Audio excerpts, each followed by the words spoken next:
Reverend Waller and Bishop Campbell.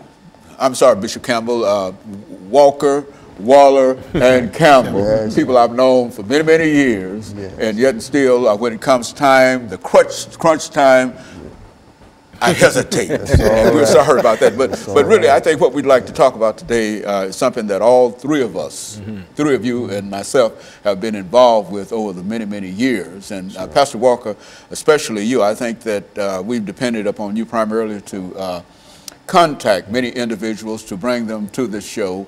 And so in a real sense, let's start off with you by having you to take a couple of minutes to give us some information about your background, your education, and some of your experiences.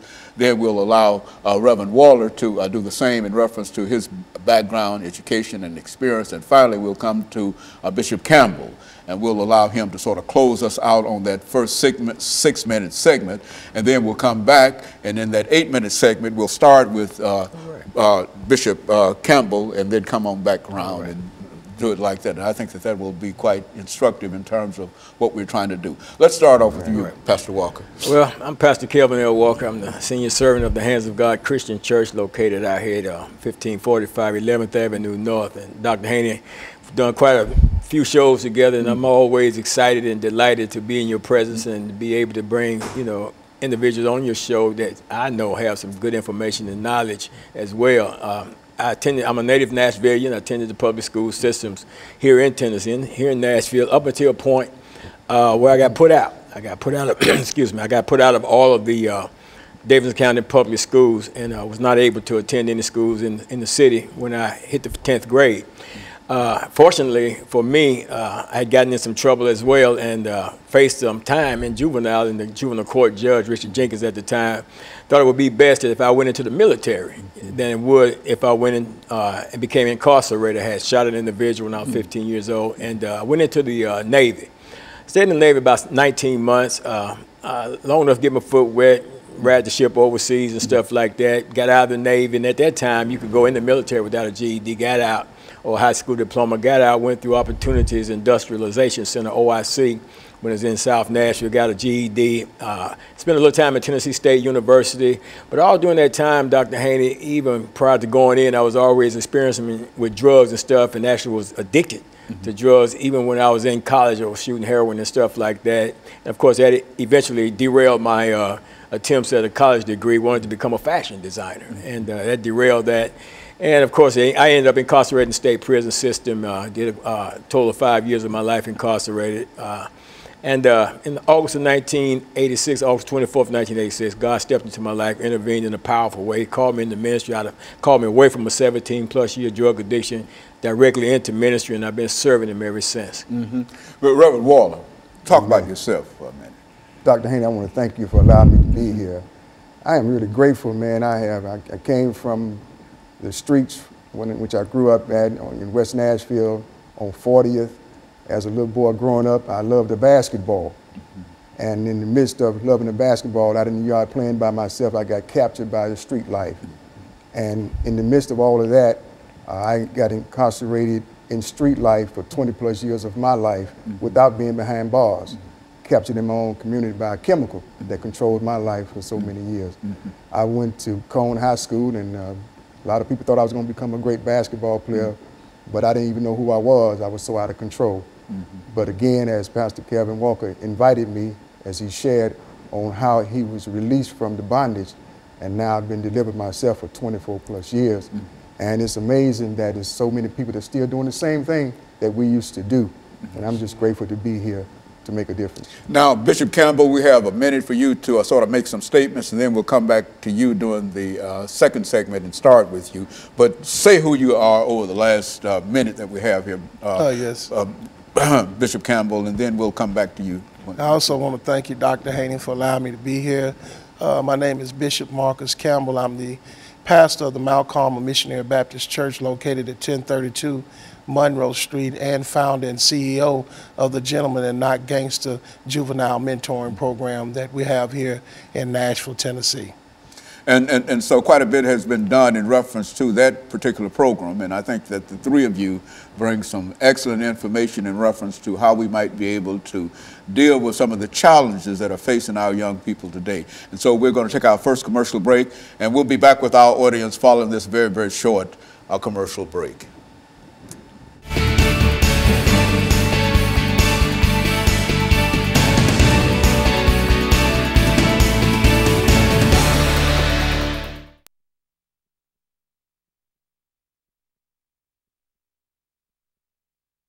Information for the next 4 minutes, 3 or 4 minutes, you know, just lay down some information dealing with this particular issue. Then you follow him and take about 2 or 3 minutes of that, and then we'll let you sort of wrap this second segment out for today, and then we'll come back and we'll go back down and we'll have 10 minutes to sort of bring all of this information together. But the information I think that we're getting today is very, very important information, because I think this, and that's why we like to do this background information, just to indicate that no matter what a man's situation might be today, that it was not always like that, you see, and I think that's an encouragement, and you ought to hear my story. Oh my! You ought to hear my story. I was a military brat in a real sense, with my father overseas, and he was an Air Force person, and whatever. My family, my mother and everybody was there, and I was 18 years old in Paris, France.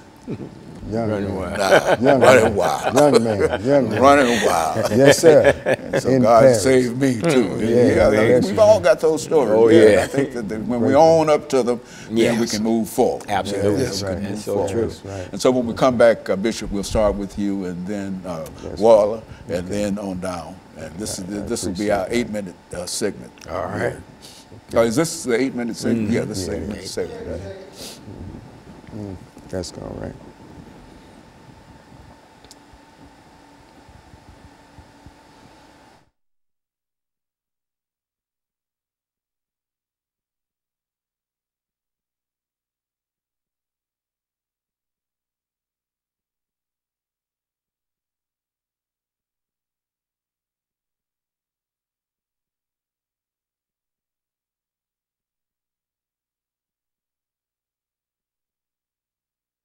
Thank you, and welcome back to the second segment of the show for today. The topic is the dilemma of the African-American male, and we're fortunate to have with us Pastor KWalker, Reverend Waller, and Bishop Campbell. And of course, Bishop Campbell, I think the end of the first segment, we got a little information from you, but what I'd like for you to do during the second segment is to take some time to talk about some of the challenges that you think that our young people are facing, and how you would like to see some of these things resolved. And then Reverend Waller will have an opportunity, and then Pastor Walker, and we'll be able to sort of cover the 8 minutes of this particular segment. Yes, sir. Dr. Haney, dealing with the organization that we have, Gentlemen and Not Gangsters, dealing with the juveniles that do come through the program, one thing that we do notice is that we have an economic dilemma.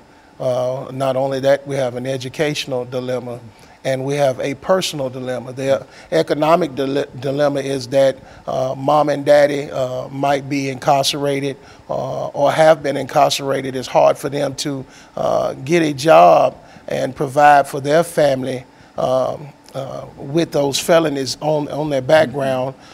Juveniles are not able to have any employment because of their age, or they're just not jobs that's willing to give them a chance or to try them out. When we look at the economics, most in the black community, not many of them is making more than minimum wage because of the educational background of where they don't have a great education. When we look at a lot of schools in our black community, especially here in Nashville, their test scores are so much lower than schools that are outside of the demographic of where we live at in the poverty places in Nashville that we are. And the personal issue that I see is that because of the parents and what they are accustomed to, what they have been taught, what they have gone through in their lives, they're teaching their kids the same thing. So they're just prone to what they've been taught, what they see, their environment, and it's causing a dilemma with our black males because they're becoming what their environment is.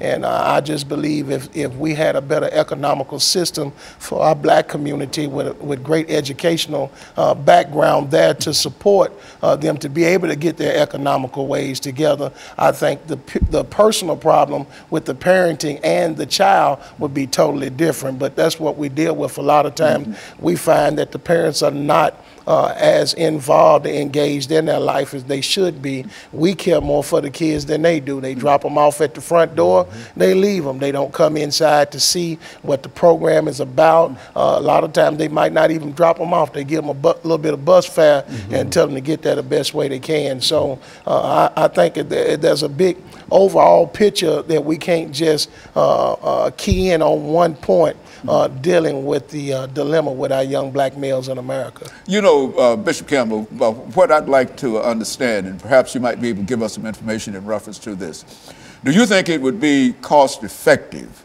for our governmental officials to provide our young men and women with some kind of employment instead of simply refusing to do anything in that direction? Do you think that that would help us out? It would help us greatly. You know, being in the faith-based community, we have a saying of what we say is the idle mind is the devil's workshop. And I believe that these young teenagers, our juveniles, had an opportunity of employment, that it would teach them leadership, teach them responsibility, give them a great reference, a great start in their life to show them that you have to work for what you want and not go out and take it from somebody else or selling to destroy somebody else's life to be able to benefit your own pocket. What about you, Brother Waller? Dr. Haney, what I know about the youth and people as a whole in our community, it's a trap. And what happens when a trap is set for you, you don't see the trap. And once you're captured into the trap, such as I was, I didn't even know I was in a trap because the things that I was trapped in was attractive. So we have to be mindful of what we do in front of others. People were doing things that had my attention, and it caused me to desire to be into what they were doing. And after doing so, and then got captured, it was like, this is a wonderful thing. I'm getting high, I'm getting money, I understand the language, but it's one thing that I didn't know, and that is that the trap was so powerful that once you get in it, there's an enemy, and you have to do his will. And I was that person that came to my senses, as the Word of God says, after you had come to your senses and escaped the snare, the trap of the devil, having been taken captive by him to do his will. So once a person is trapped, they're going to do his will. Now, what we have to do is bring forth great information that's so powerful that they would miss the trap. Now, after I was released from the bondage that I was in, I was told to go back to my community in which I had made so effective in the unrighteous path that people followed me, admired what I was doing, but I was in a trap. So I called so many people to be in the trap with me, and he's sending me right back out there to get the people that's still out there out of the trap. And that's my responsibility. And I've written a book that's entitled Still High, one of the greatest books that I think that could help our communities and get people back into the swing of what we really need. And that's my desire, and that's why I'm out in the streets. New Way Outreach Ministry is a ministry that reaches out. Don't be inside of the building. I'm outside where the people are that's hurting, that's crying for help. And my encouragement to the people that's in the church, come out of the building. You never know the importance and of so the idea of the book, Still High, Yeah. is to indicate that you are still high, but you're high on something outside of what you were generally high on, and the experience is greater, Much greater, with being still high than it was during the earlier parts of your situation. Is that what you're saying in That's reference what to I'm that? saying, and it don't cost you a dime to keep this high once you learn about it.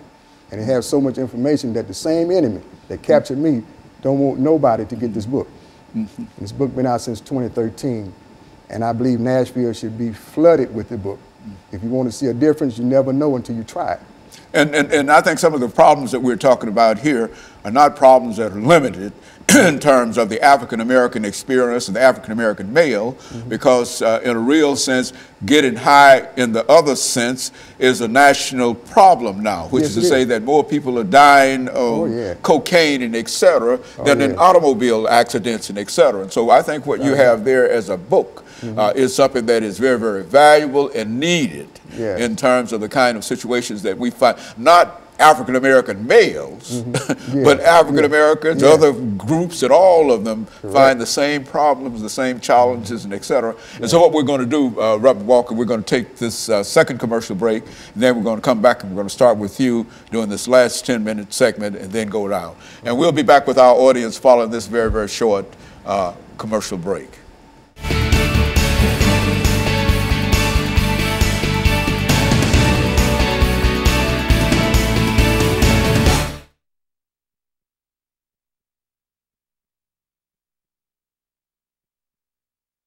If they see things, they need a job, they need to have some money.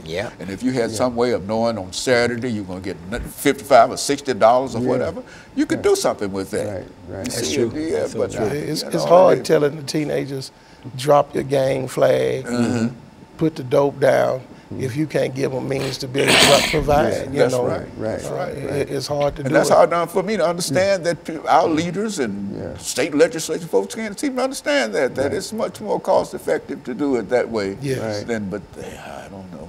Yeah, it's amazing how they go. Well, anyway, Rev, I'm going to start with you when we come back during this second segment. We'll have 10 minutes, and then you take about 3 minutes of it, and you take about 3 minutes of it, and then we'll do the last couple of minutes, and then end it out for the day.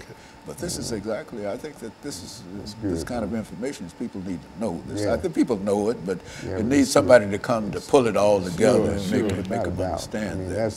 That's what it's about. Just so many lives are simply being disrupted and destroyed in terms of what we're doing here. It really is. It definitely. And so, Pastor, we'll start with you. All so right. You know what we're doing. Just pick it up and deal with what let's take about 3 or 4 minutes on it. RWaller, it's going to be. Let the bishop close us out. All right. Is that what we'll put together? Okay. Yeah, it would be great. 30 seconds. Yeah, I like this show.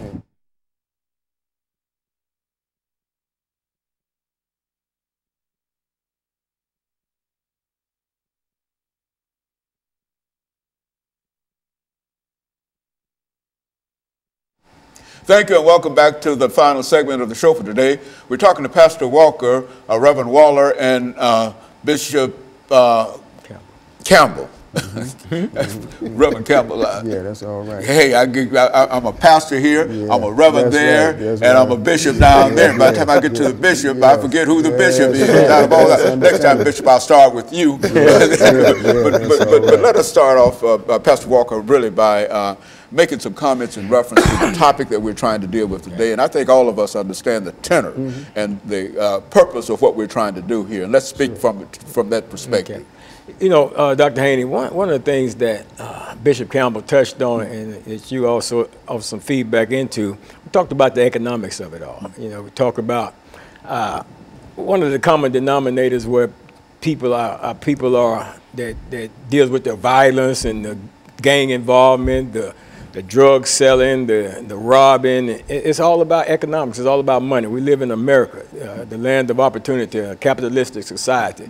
Where money is the voice. Money speaks. Money gets things done. You know, money is right up there with oxygen. You got to have it to survive and live. And I think what's happening is that we know money is needed. We say we go to our youth or young men and you know, we want to talk to them about, you know, getting a job, and at the same time, what we're doing, we're asked, because you said something about the government, you know, doing something. Well, the government has done what the government's going to do. And that is, they took away the stuff. You know, they began to take away those things that worked. You know, the government took away the ability for a young black man to go into the military without having a high school diploma or graduating high school. That was a safety net that kept us out of the school to prison pipeline. You know, we had an option right there to go into the military. You could drop out of school, and a lot of us grew up with the idea and thought in our head, we drop out of school and go to the military. But now you can't do that either. So, then, you got the summer program that they took away, the community centers that they took away. And, and we look at all this stuff, the feeding, youth in the park, all that kind of stuff that the government provided and began to take away. And then Bush with this faith-based initiative stuff, which is just another mechanism to control folks. You know what I'm saying? So my thing is this. I don't think it's logical for anybody that's really out here trying to help the youth try to build our community or help restructure some things. I don't think it's logical to believe that the government's going to give us something that they're taking away. Why would we think that the government, is going to give us some money to help us when the government is the one taking the money away from us? That was helping us. So what we have to do, we're going to have to create our own.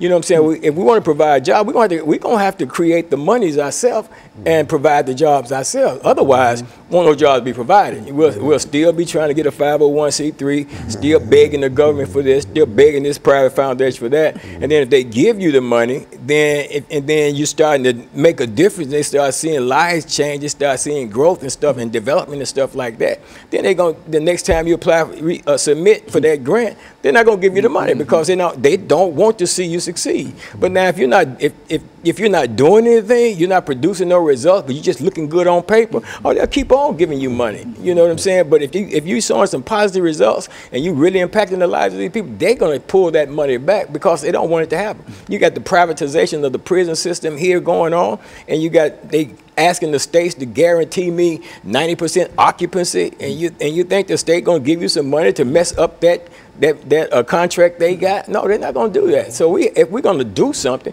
then we got to create our own monies, and we got to come together.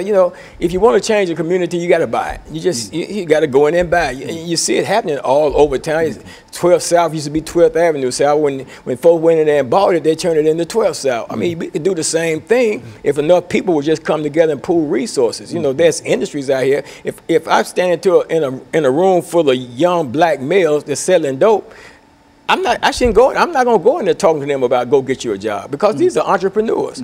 I need to talk to them about their job. Yeah, that's the only job that they find available, and that's the job that they work. And that's it. They're entrepreneurs at heart. So you got to talk to them about entrepreneurship. You got to show me a way I can make some money. You know what I'm saying? Some real money out here. Show me how I can own my own business and how I can employ some people myself. That's what we have to do, and stop begging the government for stuff that their government ain't trying to give us.